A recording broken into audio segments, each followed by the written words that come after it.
What is up, guys? Terribly sorry it's been a while, but we got a new video for you. We're making this little stick bait in this video. It's for the dad of a friend of mine who's been very kind to me and actually given me his rifle scope.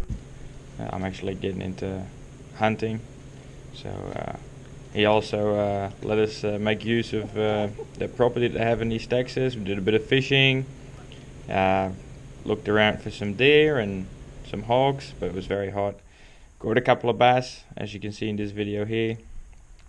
Very cool piece of property, so big thank you to him, and the stick bait that we're making in this video is actually going to him. So as you can see, we're catching a couple of fish here. Nothing massive, but got some really nice sunfish. Actually, that's a pretty good sunfish.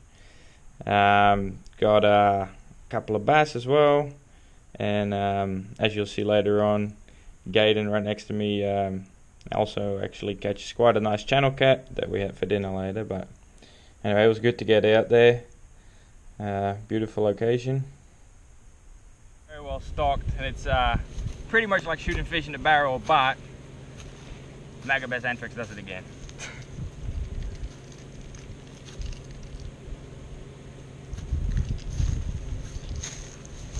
It's only like 1.5 pounds, if that, but he's long and he's dark. He's very long, yeah, very pretty. All right, let's get him back. It's pretty hard. Face in there. There you go. Sweet. Cheers, mate. Cheers.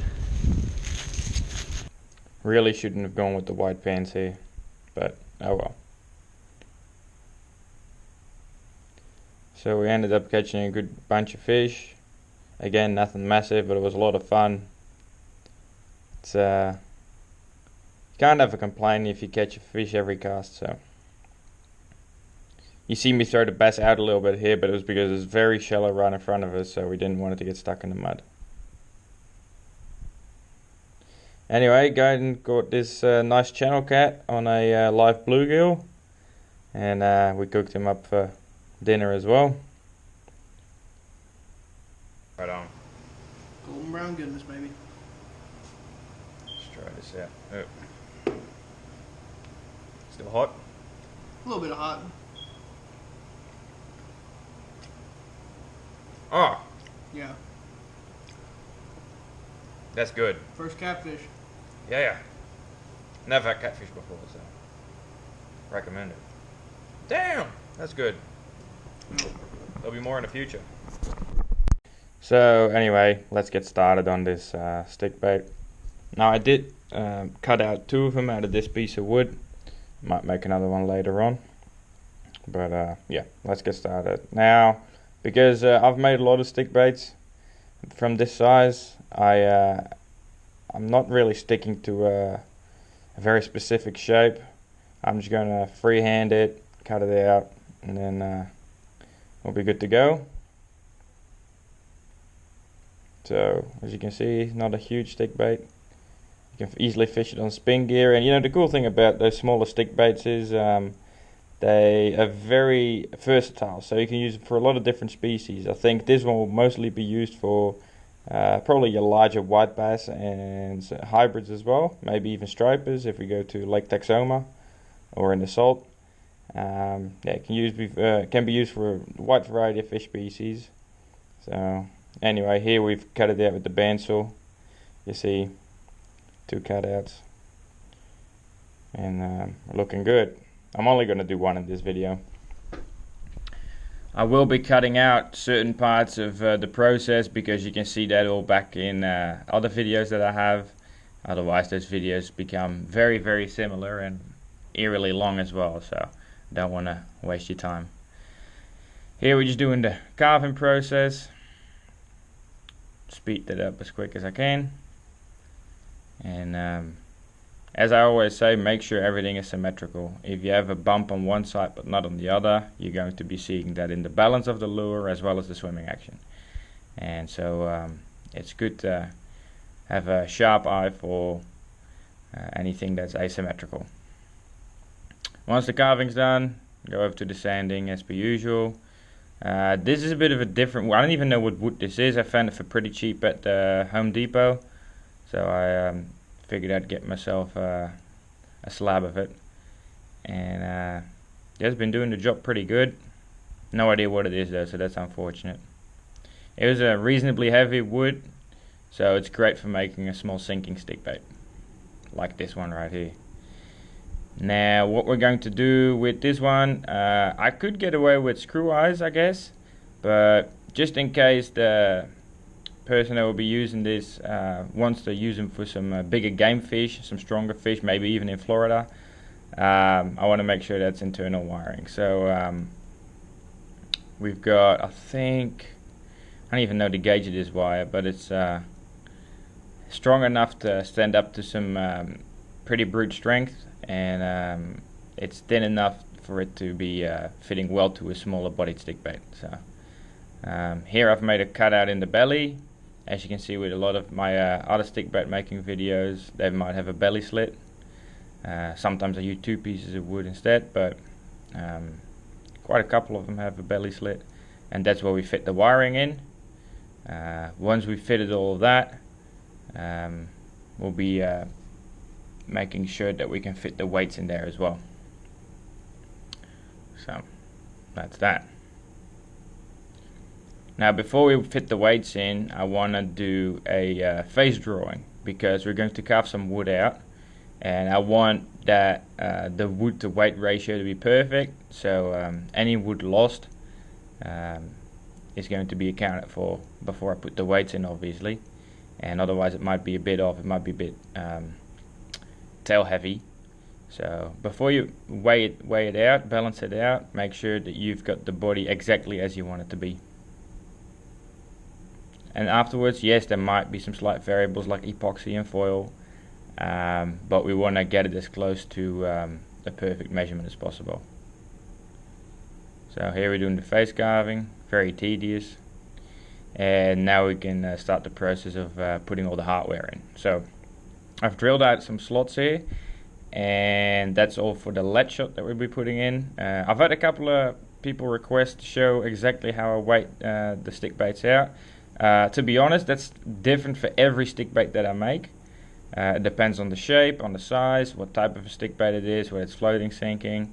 But if you want to start off with just making your own stick baits, I guess the easiest one is going to be a sinking one, because you can just place the weight all throughout the body, whereas a floating stick bait, it has to be tail heavy and come up with the nose first after it dives down. Whereas this stick bait, you want it to sit straight in the water. So as long as you spread out the weight equally to the body mass, you're good to go. So here I've got the lead shot, and I'm just placing it in over the wire so it sits in the belly. That will keep the lure nice and straight, and will prevent it from rolling onto its back. So once we've placed the wire and the shots in, we'll be putting some Loctite super glue on there. That's probably the best super glue that you can use. It comes in a much bigger packet than your regular super glue does. Otherwise you'd be going through a lot of packets, and it's kind of like a waste of money. I think this is between $7 and $8 a tube, but it's got a fair bit more in it. So, and it's great stuff.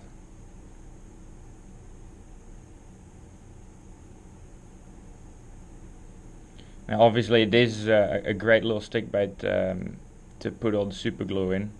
If the stick bait is a whole lot bigger, or kind of similar to those diving poppers that I've made, you'll be going through a lot of super glue, and it might actually turn out not super expensive, but a little bit more expensive than you like. So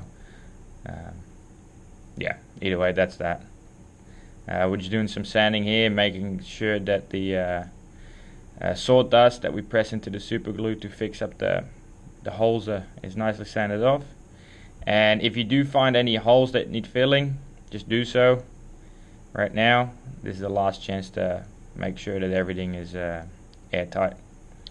So we've dipped it in urethane right here, and we've given it a primer coat, and that way we can see very well if there's any bumps that needed sanding.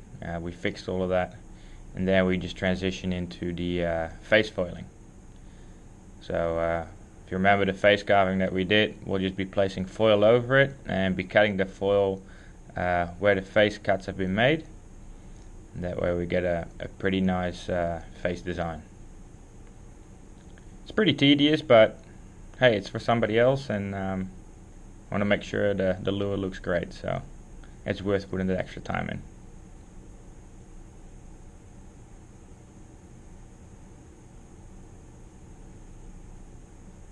So that's one side done, and obviously it's going to be the same for the other side.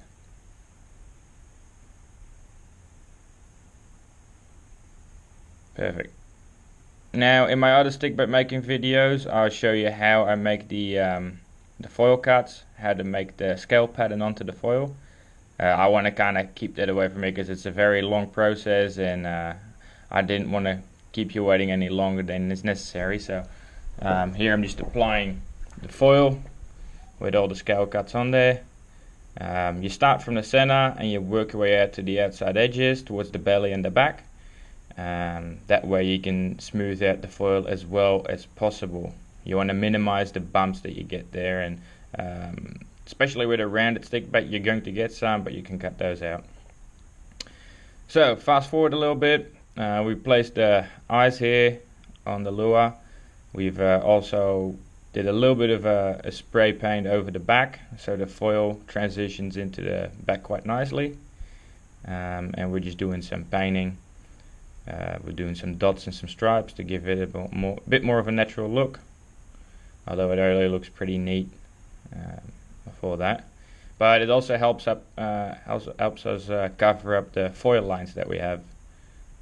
We want to have as smooth of a transition as possible. So that's all finished up there. We've given the belly a silver spray paint as well, so the foil transitions nicely into the belly, and it's all ready for epoxy now. So that lure turner is working quite well. I will say this one has its RPM is a little bit too high, so it spins a little bit too quick, but I can work with that. That's perfectly fine.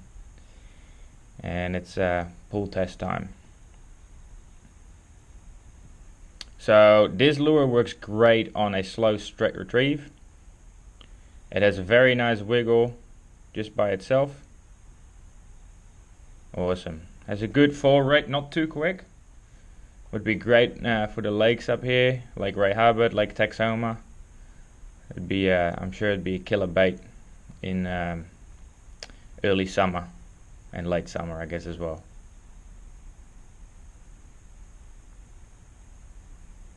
Now there's definitely various ways you can fish this lure. You can pause it obviously, but that straight retrieve, you can fish it that slow and it will still wiggle very, very well. So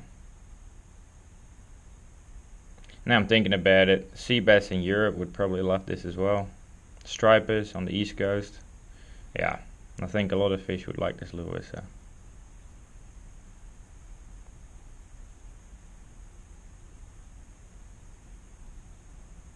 awesome.